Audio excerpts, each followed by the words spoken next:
In the bustling heart of New York City, where skyscrapers kissed the clouds and dreams seemed both possible and impossible, lived a boy named Ethan Carter. Ethan wasn't born into wealth or comfort. His father, a humble slipper vendor who once owned a small roadside stall, had migrated to the city in search of a better life. But the city was unforgiving. Rising rents and fierce competition soon forced his father out of business. Within months, the Carter family found themselves evicted, clinging to a few bags and a fragile hope. Ethan was only 14 when his world turned upside down. He watched his father's trembling hands give away the last unsold pair of slippers to a kind stranger, not for money, but as a desperate prayer for dignity. That night, they slept on a park bench under the neon glow of billboards advertising luxury shoes, an ironic reminder of what they couldn't afford. But in that darkness, Ethan made a silent vow: I will change this story. One day, people will know our name, not our struggle. Homelessness wasn't a chapter, it was an ordeal. Ethan woke before dawn to stand in line at soup kitchens. He studied under the dim lights of public libraries, where the warmth of books became his escape. He worked odd jobs, carrying groceries, cleaning shoes, even distributing flyers. Every coin he saved, every lesson he learned, became a stepping stone. Yet society wasn't kind. His classmates mocked his torn clothes. Some teachers doubted his potential, and even his relatives whispered, he won't make it. Still, Ethan endured. The humiliation became fuel. He knew that survival wasn't enough. He had to grow, to rise, to conquer. One day, while scrubbing floors at a small cafe, Ethan overheard a group of entrepreneurs discussing startups. He couldn't understand everything, but their words lit a spark. The cafe owner, Mr. Jacobs, noticed Ethan's curiosity. Unlike others, Mr. Jacobs didn't see a poor boy. He saw hunger, the hunger to learn. Mr. Jacobs began guiding him, handing him business magazines after closing hours, teaching him the basics of customer service, and most importantly, reminding him, circumstances don't define you. Choices do. By 18, Ethan saved enough to enroll in community college. While others partied, he spent nights coding in the computer lab and sketching business ideas on the scrap paper. Inspired by his father's trade, he dreamed of creating affordable, durable footwear that combined comfort with style. Shoes that told stories, not of luxury, but of resilience. Rejections piled up when he pitched his idea. Investors laughed, some doors slammed, and others advised him to be realistic. But Ethan remembered those cold nights on park benches. He had faced worse than rejection. With relentless persistence, he launched his small startup online, selling shoes from a borrowed basement with just 3 designs. The first year was brutal.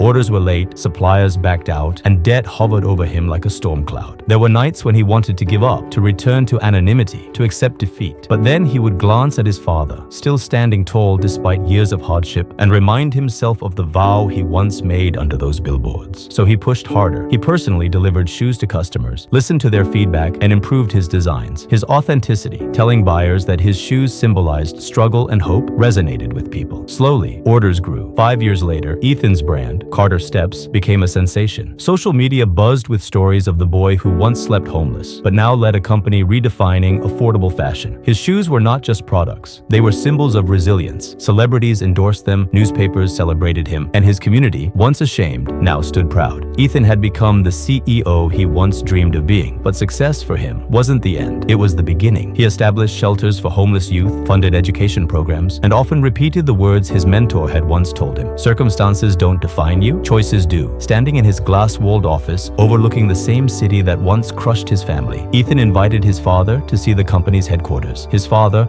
holding back tears, ran his hand over the polished floors and whispered, "From selling slippers on the street to this." Ethan smiled, replying, "We never gave up, Dad. That made all the difference." The journey from a park bench to the boardroom wasn't about luck or shortcuts. It was about resilience, learning, and relentless persistence. Ethan's story reminds us that no matter how dark the night, if you keep moving forward, the sunrise will find you.